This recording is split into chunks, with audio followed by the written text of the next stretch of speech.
A day came and the cupbearer and the chief baker had dreams simultaneously in a particular night.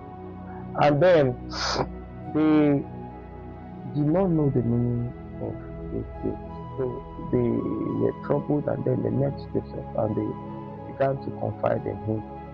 So the cupbearer went first. He told him his dream, and then Joseph told him the interpretation, told him that he's going to be restored, he's going to be taken out of the prison, and then he's going to be serving the king again.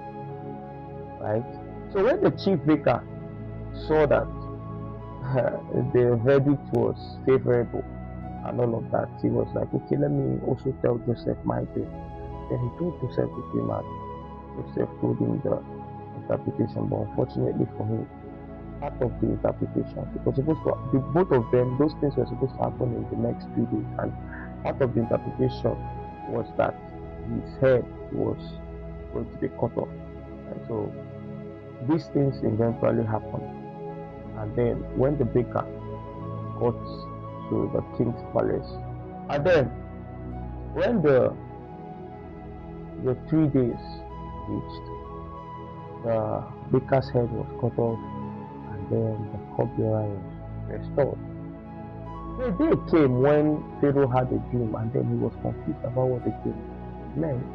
So he called all the wise men, he called all the magicians, but all of them could not give him the interpretation of that dream.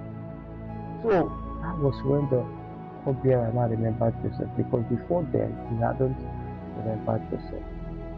Because even when Joseph was telling him the interpretation of his dream, he told him that, okay, when you get here, please remember me. But the cupbearer did not remember Joseph initially.